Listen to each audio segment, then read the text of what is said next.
अस्सलामुअलैकुम, मैं हूं आपका दोस्त और आप देख रहे हैं मिस्टर प्लीडर। आज हम इस इंटरनेशनल लॉ सीरीज़ का पार्ट नंबर 2 करने वाले हैं, जिसमें हम रिकग्निशन को डिफ़ाइन करेंगे।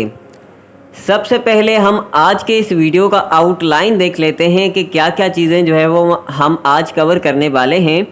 सबसे पहले हम रिकग्निशन को डिफ़ाइन करेंगे, उसके साथ के रिकग्निशन के जो एसेंशियल्स होते हैं वो भी पढ़ेंगे, और जो थ्योरीज़ हैं, रिलेटेड जो थ्योरीज़ हैं वो भी पढ़ेंगे, और मोड्स एंड टाइप्स को भी हम डिस्कस करेंगे। उसके साथ विड्रॉल ऑफ रिकग्निशन के एक रिकग्निशन किस तरह से विड्रॉ होती है, और उसके साथ साथ जो है वो लीगल इफ़ेक्ट्स ऑफ रिकग्निशन भी पढ़ेंगे। ये सारी चीज़ें आज के इस वीडियो में हम कवर करेंगे। सबसे पहला आज का हमारा टॉपिक है वो है रिकग्निशन, कि रिकग्निशन होती क्या है। ये कहता है कि एक्नॉलेजमेंट और acceptance of a state as an international personality by the existing states of the international community. जब कभी भी कोई नया कंट्री वजूद में आता है, जब आज़ाद होता है, तो पहले से मौजूद जो स्टेट हैं, जो कंट्रीज़ हैं, वो उसको तस्लीम करती हैं, एक्नॉलेज करती हैं, एक्सेप्ट करती हैं, उसको रिकग्निशन बोला जाता है। तो जब कभी भी कोई नई कंट्री वजूद में आती है, जब आज़ाद होती है, इंडिपेंडेंट होती है, तो जो पहले से मौजूदा जो रियासतें हैं, जो कंट्रीज़ हैं, वो उसको एक्सेप्ट करती हैं, एक्नॉलेज करती हैं, और ये मानती हैं कि हम आपको एज ए स्टेट मानते हैं, और इसी प्रोसेस को रिकग्निशन बोला जाता है। यानी एक कंट्री जो पहले से मौजूद है, वो नई जो आज़ाद रियासत बनी है उसको तस्लीम करती है कि हम आपको रियासत जो है वो मानते हैं, एक स्टेट मानते हैं। जिस तरह से पाकिस्तान जब आज़ाद हुआ था, तो सबसे पहले हमें ईरान ने जो है वो रिकग्नाइज़ किया था, हमें ये तस्लीम किया था ईरान ने कि हम पाकिस्तान को एज ए कंट्री मानते हैं। और पाकिस्तान ने आज तक जो है वो इसराइल को जो है वो तस्लीम नहीं किया, रिकग्नाइज़ नहीं किया। तो इसी जो है वो प्रोसेस को रिकग्निशन बोला जाता है।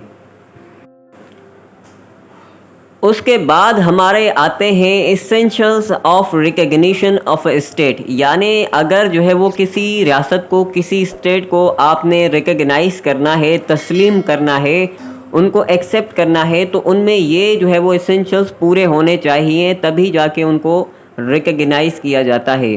तो सबसे पहला जो हमारा एसेंशियल है वो है पॉपुलेशन। यानी उस रियासत में, उस कंट्री में पॉपुलेशन भी होनी चाहिए।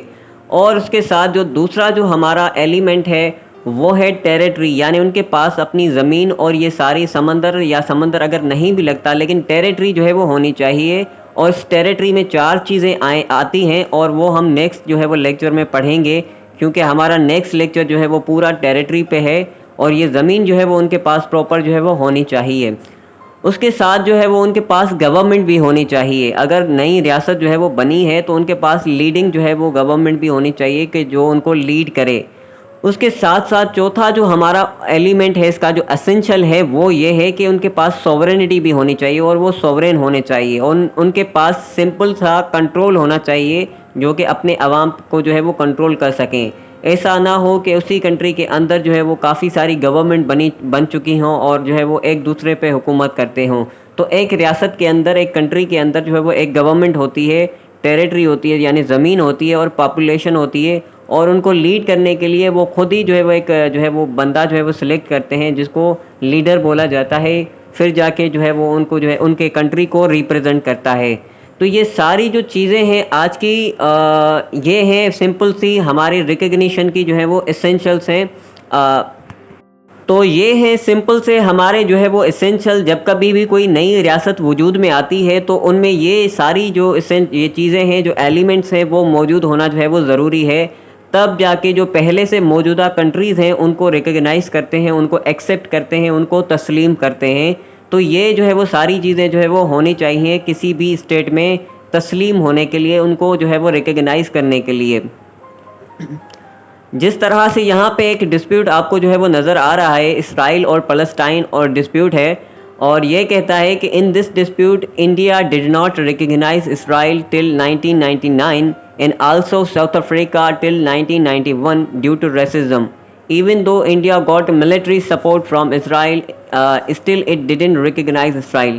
इंडिया ने जो है वो 99 तक जो है वो इसराइल को जो है वो रिकग्नाइज़ नहीं किया था, हालांकि इससे पहले जो है वो इंडिया इसराइल के साथ जो है वो मिलिट्री जो है वो सपोर्ट उनके साथ जो है वो लेता रहता था। और इसी तरीके से इंडिया ने जो है वो 1991 तक साउथ अफ्रीका को रिकग्नाइज़ नहीं किया था, एक्सेप्ट नहीं किया था, तस्लीम नहीं किया था। रेसिज्म की वजह से, नस्ल परस्ती की वजह से उनको जो है वो रिकग्नाइज़ नहीं किया था। तो ये जो है वो एक डिस्प्यूट है। और यहाँ पे पाकिस्तान का भी जो है वो आपको सामने नज़र आता होगा कि पाकिस्तान ने अभी तक जो है वो इसराइल को जो है वो तस्लीम नहीं किया। तो ये एक जो है वो डिस्प्यूट है। तो ये सारी चीज़ें जो इसेंशियल्स हम पढ़ के आए हैं, तो अगर किसी स्टेट में जो है वो ये सारे इन इसेंशियल्स में से कोई भी चीज़ जो है वो कम होती है या वो मेंटेन नहीं कर पाते, तो उनको रिकग्निशन नहीं दी जाती। लेकिन इंडिया ने जो है वो 99 में जो है वो इसराइल को जो है वो तस्लीम जो है वो कर लिया था। यहाँ पे हमारी दो जो है वो थ्योरीज़ आती हैं जो रिकग्निशन पे जो है वो बेस्ड हैं। और एक को कंस्ट्रक्टिव थ्योरी बोला जाता है और दूसरे को डिक्लेरेटरी जो है वो थ्योरी बोला जाता है। तो ये क्या जो है वो थ्योरीज़ बोलती हैं, इनको जो है वो हम डिफ़ाइन करते हैं वन बाय वन। सबसे पहली जो हमारी थ्योरी है वो है कंस्ट्रक्टिव थ्योरी। अब ये जो कंस्ट्रक्टिव थ्योरी है वो ये क्या कहती है according to this theory the state is considered as an international personality. इस थ्योरी के मुताबिक जो स्टेट होती है यानी जो कंट्री होती है वो एक इंटरनेशनल पर्सन उसको जो है वो माना जाता है। और एक पर्सन के जो है वो लीगल राइट्स भी होते हैं और ऑब्लिगेशंस और ड्यूटीज़ भी होती हैं जब वो लीगल पर्सन बनता है। तो उसके बाद ये कहती है कि this theory says that after the recognition a state gets status of an international person and becomes a subject to the international law। तो सिंपल ये कहती है कि रिकग्निशन के बाद जब कब जो मौजूदा स्टेट हैं, जो रियासतें हैं, जो कंट्रीज़ हैं, वो जो नए आज़ाद होने वाले कंट्री को जब रिकग्नाइज़ करती हैं तब जाके उनके पास जो है वो राइट्स और ड्यूटीज़ आ जाती हैं और उनके बाद जो है वो उनका जो स्टेटस है वो बहाल होता है। तो ये थ्योरी ये इस पे बेस है कि जब तक उनको रिकग्निशन नहीं मिलती तब तक ये जो है वो इंटरनेशनल पर्सन नहीं बनता। आगे ये भी कहता है कि this theory doesn't mean that the state doesn't exist unless recognise. ये इसका ये भी मतलब नहीं कि ये जो रियासत नई बनी है उसका कोई वजूद नहीं जब तक जो है वो उनको रिकग्नाइज ना करें। बट ये आगे भी कहती है in this theory state gets exclusive rights and obligation and becomes the subject to the international law after its recognition by other existing state. उसको जो है वो ये बोलती है कि इसको जो नई रियासत बनती है तो उसको सारे जो एक्सक्लूसिव राइट और ड्यूटीज़ ऑब्लिगेशन मिलती हैं जब जो पहले से मौजूदा जो रियासतें हैं उसको जो है तस्लीम करती हैं। तस्लीम करने के बाद ही उसको एक्सक्लूसिव जो है राइट और ऑब्लिगेशन जो है वो मिलती हैं। तो ये जो थ्योरी है वो सिंपल ये कहती है कि जब तक जो है वो किसी कंट्री को जो है वो किसी नई जो आज़ाद जो कंट्री बनती है उसको रिकग्निशन जो दूसरे कंट्रीज़ नहीं देते तब तक जो है वो उसके जो राइट्स और ड्यूटीज़ होते हैं वो इतने ख़ास नहीं होते और वो उनका जो है वो इस्तेमाल नहीं कर सकता। उसके बाद जो हमारी थ्योरी आती है वो कहती है डिक्लेरेटरी थ्योरी। अब ये क्या कहती है, इसका क्या जो है वो मकसद है। ये जो थ्योरी थी डिक्लेरेटिव थ्योरी ये कॉइन की थी by Hall, Wagner and Fisher ने की थी। ये क्या कहती है, ये कहती है कि before the recognition of the state यानी किसी भी नई रियासत को जो है वो तस्लीम करने से पहले a new state has the right to defend its integrity and independence under international law. ये सिंपल सा ये कहती है कि जो नई रियासत बनती है, जो नया कंट्री बनता है, जब वजूद में आता है, आज़ाद होता है, तो उनके पास जो है वो अपनी इंडिपेंडेंस को साबित करने के लिए जो है वो एक राइट होना चाहिए कि वो ये साबित कर सकें कि हम भी जो है वो एक आज़ाद और कंप्लीट जो है वो रियासत हैं। हमारे पास जो है वो पॉपुलेशन भी है, गवर्नमेंट भी है, सॉवरेनिटी भी है, टेरिटरी भी है। तो उनके पास जो है वो एक जो है वो राइट जो है वो होना चाहिए जिससे जो है वो अपनी जो है वो इंटीग्रिटी और इंडिपेंडेंस को जो है वो डिफेंड कर सके। तो ये जो है वो डिक्लेरेटरी थ्योरी है। तो पहले हम जो कंस्ट्रक्टिव थ्योरी पढ़ी तो वो सिंपल ये कहती थी कि रियासत जो है वो तब तक उसके जो है एक्सक्लूसिव राइट जो है वो नहीं आते और ऑब्लिगेशन नहीं आते जब तक जो पहले से मौजूदा जो रियासतें हैं, जो कंट्रीज़ हैं, उनको रिकग्नाइज़ नहीं करती। लेकिन ये कहती है कि एक जो नई कंट्री जब वजूद में आती है, जब आज़ाद होती है, तो उसके पास जो है वो अपने आप को डिफेंड करने के लिए इंटीग्रिटी और इंडिपेंडेंस को डिफेंड करने के लिए राइट्स होने चाहिए। तो ये सिंपल जो है वो डिक्लेरेटरी थ्योरी कहती है। उसके बाद आता है हमारी फॉर्म्स ऑफ रिकग्निशन, यानी रिकग्निशन के कितने फॉर्म्स होते हैं। तो दो टाइप के जो है वो दो फॉर्म्स के जो है वो रिकग्निशन होती हैं। एक को डी फैक्टो रिकग्निशन बोला जाता है और दूसरे को डी जोरे जो है वो रिकग्निशन बोला जाता है। डी फैक्टो जो है वो रिकग्निशन टेम्पररी होता है और डी जोरे जो रिकग्निशन होता है वो परमानेंट रिकग्निशन, यानी किसी भी स्टेट को, किसी रियासत को हमेशा के लिए जो है वो तस्लीम किया जाता है। और जब किसी जो है वो नई रियासत में, किसी जो है वो कंट्री में कुछ जो है वो डिफेक्ट होते हैं या फिर जब जो है वो नई बनती है तो उसको टेस्ट करने के लिए सिंपल जो है वो टेम्पररी रिकग्निशन दी जाती है, जिसको डी फैक्टो रिकग्निशन बोला जाता है। तो इसको हम डिटेल में देखेंगे कि ये डी फैक्टो और डी जो है वो जोरे जो है वो रिकग्निशन क्या है। तो यहाँ पे लिखा हुआ है कि de facto recognition, it is the temporary recognition of a state, this can be conditional और विदाउट एनी कंडीशन। ये जो डी फैक्टो जो होती है ये फैक्चुअल जो है वो रिकग्निशन होती है और ये टेम्पररी होती है। तो ये कंडीशनल भी हो सकती है, बिना जो है वो कंडीशन के भी जो है वो दी जा सकती है, किसी को रिकग्नाइज़ किया जा सकता है, किसी नई रियासत को जो है वो तस्लीम किया जा सकता है, लेकिन ये टेम्पररी होता है जिसको डी फैक्टो बोला जाता है। आप जो है वो नीचे वाले जो है वो लास्ट पैराग्राफ में जब देखेंगे तो यहाँ पे लिखा हुआ है the UK first recognise Soviet government as the de facto recognition in 1921 and later recognised as de jure in 1924। UK जो गवर्नमेंट थी उन्होंने सोवियत गवर्नमेंट को 1921 में डी फैक्टो रिकग्नाइज किया था, यानी टेम्पररी उनको रिकग्निशन दी थी, उनको जो है वो टेम्पररी तस्लीम किया था। उसके बाद 1924 में उन्होंने जो है उनको परमानेंट जो है वो रिकग्निशन दे दी, उन्होंने परमानेंटली जो है उनको डी जोरे रिकग्नाइज कर दिया था। तो ये होती है डी फैक्टो, यानी टेम्पररी जो नई आज़ाद जो आज़ाद जो स्टेट बनती है उसको टेम्पररी थोड़े वक्त के लिए एक जो है वो रिकग्निशन दी जाती है, तस्लीम जो है वो किया जाता है, जिसको डी फैक्टो बोला जाता है। उसके बाद जो है वो हमारा आता है डी जोरे रिकग्निशन। अब डी जोरे जो है वो रिकग्निशन क्या होता है। De jure recognition is given to a new state when a new state fulfils all the essentials of a state. जब कभी भी नई जो स्टेट बनती है, जो कंट्री बनता है, वो सारे के सारे एसेंशियल्स अपने पूरे करता है, तो उसको डी जोरे जो है वो रिकग्निशन जो है वो दी जाती है। आगे कहता है कि de jure recognition can be directly be granted to a state who has or has not granted de facto recognition. ये कहता है कि डी जूरे जो रिकग्निशन होती है वो डायरेक्टली भी किसी को दी जा सकती है। ऐसे नहीं है कि पहले आप डी फैक्टो दें उसके बाद डी जूरे दें। जिस तरह से ईरान ने पाकिस्तान को तस्लीम किया था, सबसे पहले तस्लीम किया था और उन्होंने डी जूरे जो है वो हमें रिकग्निशन दी थी, तो इसी तरीके से कोई भी किसी को डायरेक्ट जो है वो डी जोरे यानी परमानेंट रिकग्नाइज कर सकता है। आगे कहता है कि new born state grant the permanent status as a sovereign state through de jure mode of recognition. जबकि न्यू जो स्टेट होती हैं, जो न्यू बॉर्न स्टेट होती हैं, जो आज़ाद रियासतें होती हैं, जो आज़ाद जो कंट्रीज़ होती हैं, उनको जो है वो परमानेंटली भी जो है वो दी जा सकती है। डी जोरे इसको बोला जाता है, डी जोरे रिकग्निशन। और जिस तरह से पाकिस्तान और इंडिया, ये जो बांग्लादेश था वो पाकिस्तान का हिस्सा था, जिसको ईस्ट पाकिस्तान बोला जाता था। जब फॉल ऑफ ढाका हुआ 71 में, ये हमसे जो है वो सेपरेट होके अलग जो है वो इंडिपेंडेंट स्टेट बन गया, तो पाकिस्तान ने जो है वो जो है वो 2 साल तक तकरीबन उसको जो है वो एक्सेप्ट नहीं किया था, यानी रिकग्नाइज़ नहीं किया था।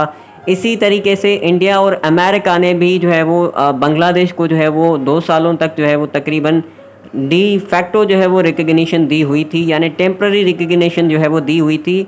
फिर जाके जो है वो 1974 में जाके इन्होंने जो है वो बांग्लादेश को परमानेंट रिकग्निशन दे दी और उनको जो है वो एक जो है वो आज़ाद रियासत जो है वो मान लिया और सारे उन्होंने जो है अपने एसेंशियल्स थे वो पूरे कर दिए थे। तो ये आज के जो है एग्जाम्पल थे और इनमें क्या क्या फ़र्क होता है, क्या क्या डिफरेंसेस होते हैं, उनको जो है वो हम देख लेते हैं कि ये डी फैक्टो और डी जोरे में क्या क्या डिफरेंसेस हैं। सबसे पहले हम डी फैक्टो रिकग्निशन वाले जो है वो पोर्शन को कवर करेंगे, उसके बाद डी जोरे वाले को। डी फैक्टो क्या कहता है, ये कहता है कि de facto recognition is temporary and factual recognition. यानी जो डी फैक्टो होती है ना वो टेम्पररी होती है, थोड़े वक्त के लिए होती है और फैक्चुअल रिकग्निशन होती है, लीगल नहीं होती। आगे कहता है कि de facto recognition is granted to a state when it fulfils essentials conditions of the state. यानी ये तभी जो है वो किसी भी कंट्री को, किसी रियासत को दी जाती है जब वो अपने एसेंशियल्स पूरे करती है। यानी ऐसे नहीं है कि एक कंट्री ऑलरेडी मौजूद है और हम जो है वो उनको वहाँ पे लोग कुछ एहतजाज कर रहे हैं कि हमें आज़ादी चाहिए और हम उनको रिकग्निशन दे दें। जब उनके पास अपनी पॉपुलेशन होगी, अपनी टेरिटरी होगी, अपनी गवर्नमेंट होगी, अपनी सॉवरेनिटी होगी, तो ये एसेंशियल जब पूरा करेंगे सारा, तो उनको जो है वो डी फैक्टो दी जाती है। और ये डी फैक्टो इसीलिए दी जाती है ताकि हम इनको टेस्ट कर सकें कि ये अपनी जो है वो स्टेट चला भी सकते हैं या नहीं चला सकते। आगे कहता है कि de facto recognition can easily B revoked, यानी जो डी फैक्टो रिकग्निशन होती है उसको आसानी के साथ जो है वो रिवोक किया जा सकता है, ख़त्म किया जा सकता है, वापस लिया जा सकता है। आगे कहता है कि the states having D facto recognition can not enjoy diplomatic immunities. अब ये डिप्लोमेटिक इम्यूनिटीज़ क्या होती हैं जो डी फैक्टो जो है वो रिकग्निशन वाले एंजॉय नहीं कर सकते? वो ये होती हैं कि जब कभी भी दो रियासतें आपस में डिप्लोमेटिक रिलेशंस में आती हैं तो वो एम्बेसीज चेंज करती हैं। तो एम्बेसीज का जो स्टाफ होता है ना, जिसमें एम्बेसडर और जो दूसरे जो स्टाफ वाले होते हैं, डिचार्ज जिसे बोला जाता है, तो उनको कुछ रिलीफ दिया जाता है। जिस तरह से उनको विटनेस के लिए बुलाया नहीं जा सकता, उन पर केस नहीं किया जा सकता, वो जब आते जाते हैं तो उनके बैग्स चेक नहीं किए जाते। तो ये इम्यूनिटीज़ होती हैं, डिप्लोमेटिक इम्यूनिटीज़। तो ये हमारा पूरा टॉपिक है जो हम कवर करेंगे इसी सीरीज़ में। तो ये इम्यूनिटीज़ होती हैं। तो जो जिसको डी फैक्टो रिकग्निशन दी जाती है ना स्टेट को, तो उनके डिप्लोमेट्स जो होते हैं उनको ये इम्यूनिटीज़ जो है वो नहीं दी जाती, वो एंजॉय नहीं करते। उसके साथ जो है वो हमारा the states having D facto recognition have only few rights and obligation against other state. जिसको डी फैक्टो रिकग्निशन दी जाती है उनके पास जो है वो कुछ मखसूस जो है वो राइट और ऑब्लिगेशंस होती हैं अदर स्टेट के ख़िलाफ़। तो ये सारा का सारा जो है वो डी फैक्टो पर डिपेंड है। और ये डी फैक्टो क्या था? ये डी फैक्टो जो है वो एक टेम्पररी और फैक्चुअल रिकग्निशन को बोला जाता है। यानी थोड़े अरसे के लिए किसी भी जो है वो स्टेट को, किसी रियासत को जो है वो तस्लीम किया जाए, या उनको एज अ टेस्ट के तौर पर जो है उनको तस्लीम किया जाए कि ये अपने जो है वो काम खुद कर सकते हैं या नहीं कर सकते। उसके बाद जो है वो हमारा है de jure recognition is a permanent and legal recognition. वो जो था फैक्चुअल था, लेकिन ये डी जोरे जो है वो परमानेंट भी है और लीगल भी है। लीगल रिकग्निशन माना जाता है, यानी लीगल तरीके से किसी को परमानेंटली जो है वो रिकग्नाइज़ करना, एक्सेप्ट करना, उनको तस्लीम करना, उसको डी जोरे बोला जाता है और ये परमानेंट होता है। आगे कहता है कि डी जोरे which is the legal recognition is a permanent recognition and is can not be withdrawn. जो डी फैक्टो था वो इजीली विड्रॉ हो सकता था, रिवोक हो सकता था, यानी ख़त्म किया जा सकता था। लेकिन जो डी जोरे जो परमानेंट रिकग्निशन होती है वो जो है वो कभी भी विड्रॉ नहीं हो सकती, उसको वापस कभी भी नहीं लिया जा सकता। डिप्लोमेटिक रिप्रेजेंटेटिव्स और एक्सचेंज, इसमें क्या होता है कि डिप्लोमेटिक जो रिप्रेजेंटेटिव होते हैं वो एक्सचेंज हो जाते हैं, वो अपने एक दूसरे की कंट्रीज़ में एम्बेसी ओपन करते हैं। तो ये परमानेंट रिकग्निशन के बाद ही होता है। आगे कहता है कि only a D jure government can recover state assets और पब्लिक डेट।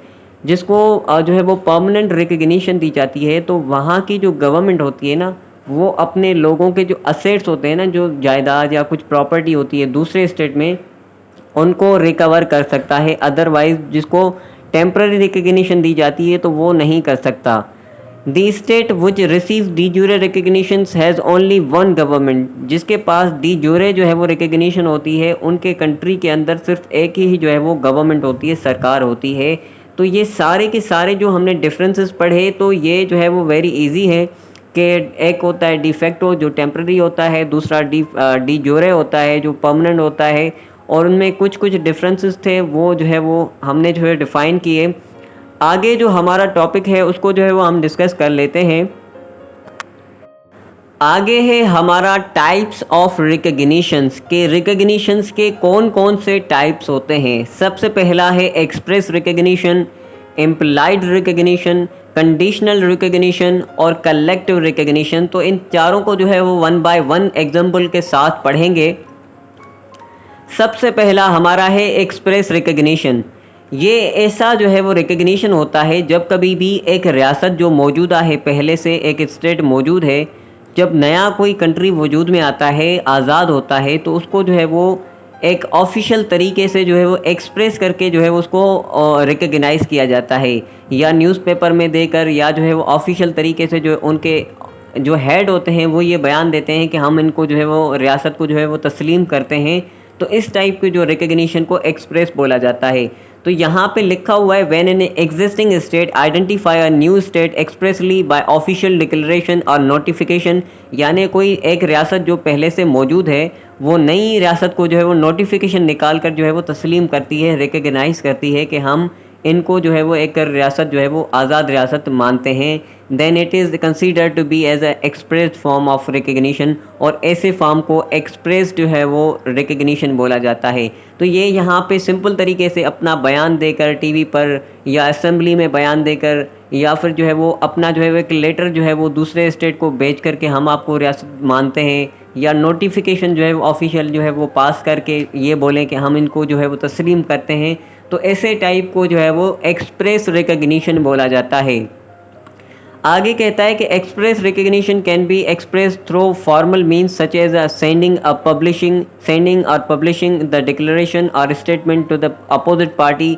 उनको जो है पब्लिशिंग करें, या जो है उनको मैसेज भेजें, या जो है वो कोई चीज़ जो है वो उनको जो है वो लोग अपने जो है आदमी भेज के जो उनको कहें कि भाई हम आपको तस्लीम करते हैं। तो ऐसे टाइप के जो है वो रिकग्निशन को एक्सप्रेस जो है वो रिकग्निशन कहते हैं। जिस तरह से ईरान ने पाकिस्तान को रिकग्नाइज़ किया था वो एक्सप्रेस रिकग्निशन थी।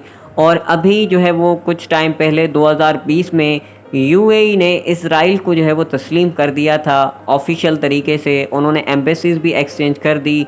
तो ऐसे टाइप के रिकग्निशन को जो है वो एक्सप्रेस रिकग्निशन जो है वो बोला जाता है। उसके बाद आता है हमारा इम्प्लाइड रिकग्निशन। ये इम्प्लाइड रिकग्निशंस क्या होता है, जब कभी भी एक रियासत जो पहले से मौजूद है नई रियासत को एक्सेप्ट नहीं कर रही, लेकिन उनके साथ जो ताल्लुकात है वो ऐसे रख रही है जिससे ये साबित होता है कि इन्होंने इनको रिकग्नाइज़ कर दिया है। जैसे मैं एक रियासत हूँ, आपके साथ जो है मैं एक अभी तक मैंने आपको रिकग्नाइज़ नहीं किया, तस्लीम नहीं किया, आप एक और जो है वो आज़ाद रियासत हैं। मैं आपके साथ कोई एग्रीमेंट करता हूँ, या मैं आपके साथ कोई कारोबार करता हूँ, कोई ट्रेड वगैरह करता हूँ, तो इससे ये साबित होता है कि मैंने आपको रिकग्निशन दे दी है। तो ऐसे टाइप की जो रिकग्निशंस होती हैं उनको एम्प्लाइड रिकग्निशन बोला जाता है, जो डायरेक्टली जो है वो अपनी नोटिफिकेशन निकाल कर या जो है वो बयान देकर नहीं की जा सकती।